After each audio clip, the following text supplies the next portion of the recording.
Concealed, Unveiled. It is a short story of the long and difficult conservation of a beautiful monument of sacred art. For centuries, the modest cemetery church housed a treasure of late Renaissance art. The altar's retable dates back to the first half of the 17th century, characterized by Mannerist style. It takes the form of a rectangular portico with a polychrome and gilded wooden structure. During the current conservation and restoration, new discoveries clarified the altar's dating. The altarpiece comprises of three primary elements: the predella, the central part with an image and ears, and the crowning cornice. The presence of ornaments from different eras, ranging from the early 17th century to the late 18th century, suggests that the setting may have been compiled from various existing objects, at the latest at the beginning of the 19th century. If this is the case, the retable's creator showed great skill in adjusting it appropriately to the dimensions of the church's interior, retaining harmonious proportions. At the center of the altar chest lies a painting portraying the coronation of the Blessed Virgin Mary.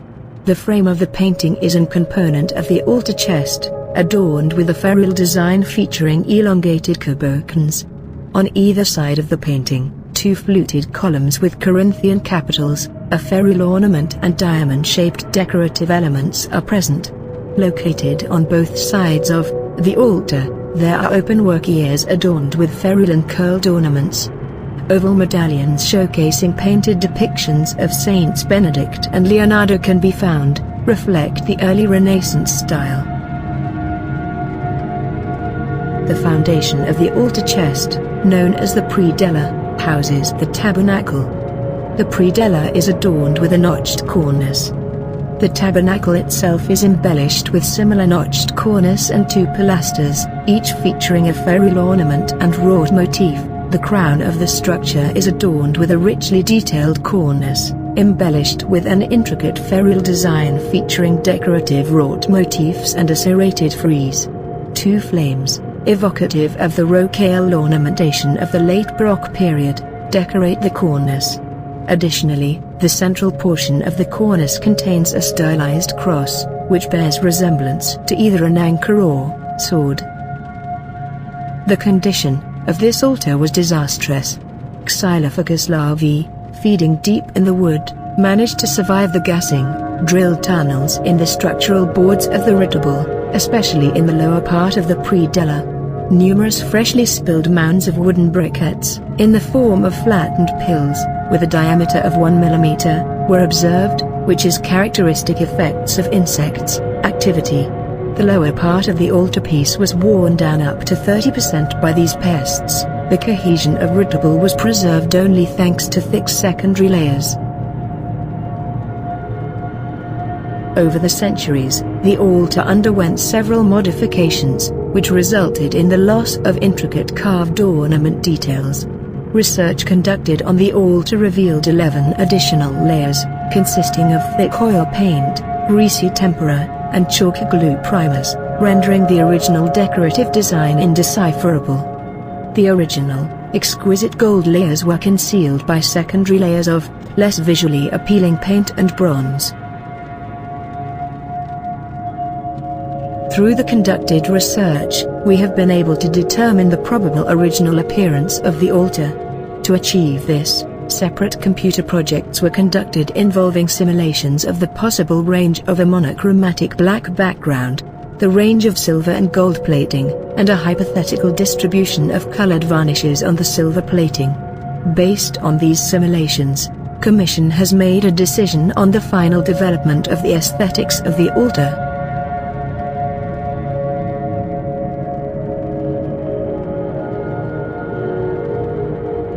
The technical maintenance process involved in the project was exceptionally tedious from the first moments.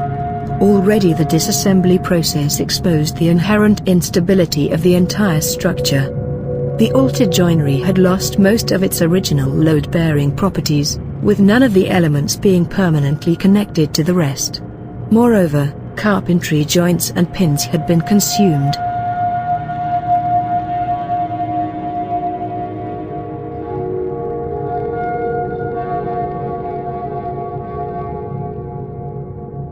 The extensive degradation of the wood, caused by insect, required the use of insecticides and impregnation agent. This actions restored the mechanical properties of the weakened joinery.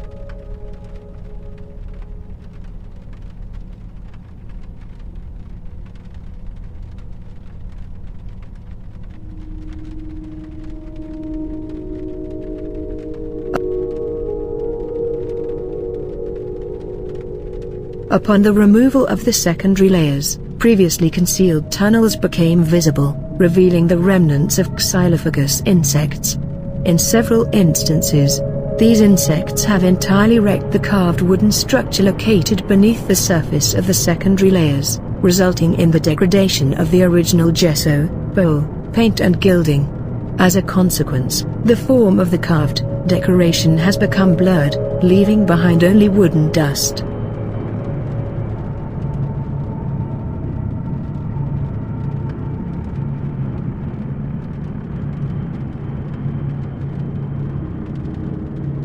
Beneath multiple coatings of paint and gesso, a predella revealed hidden treasure, hitherto undiscovered paintings.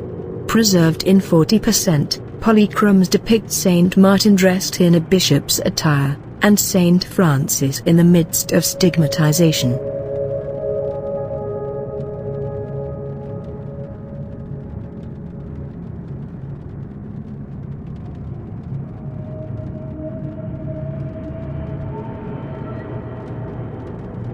The following slides show the condition of the polychromes immediately after unveiling and after conservation and reconstruction.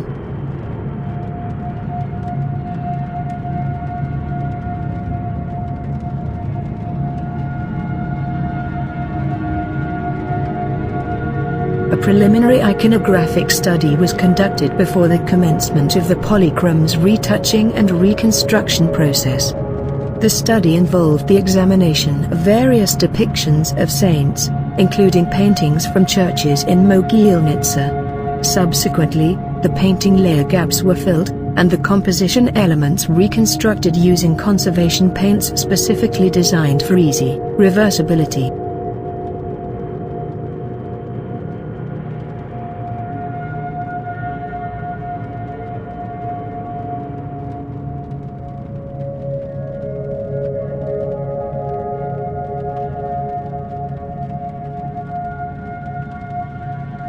During the process of eliminating secondary layers, conservators uncovered hidden ornaments intricately carved into the mortar. The ornaments were coated with layers of precious gold, and significant fragments were preserved.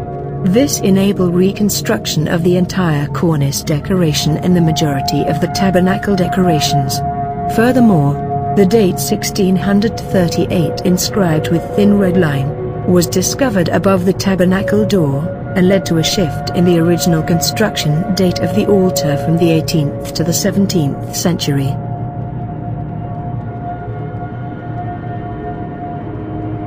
Upon investigation, it was determined that one capital was indeed authentic, while the other was a composite of original acanthus leaves that had been transplanted onto a secondary support.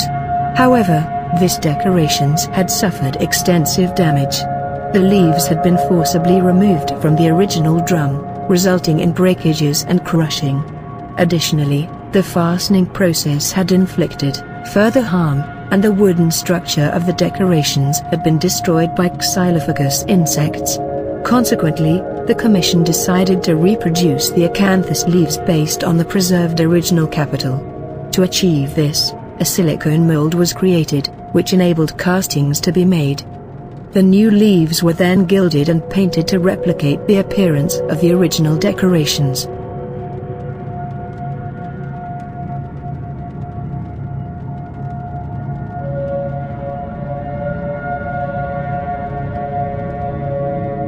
The slide shows frames from the reconstruction of gilding.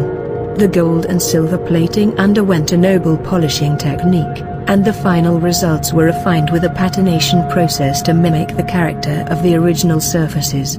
The restoration process involved the use of ducat gold leaves and silver leaves and powder.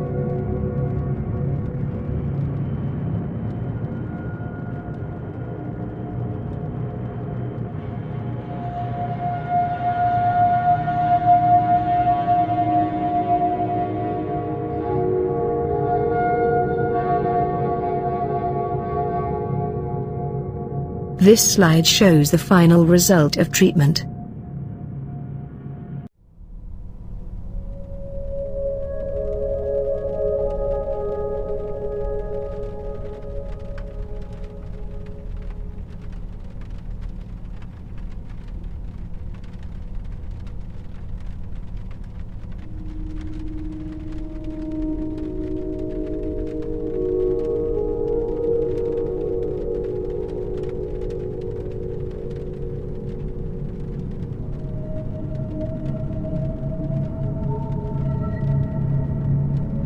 Many people contributed to the success of this 2-year conservation project, specialists in their fields with many years of experience, likewise fresh adepts of conservation.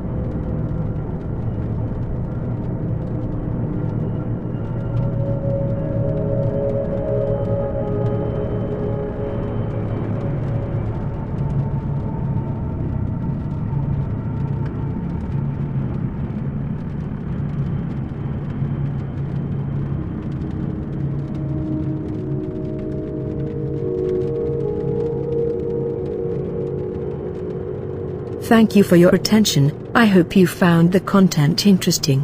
If so, I invite you to subscribe my channel.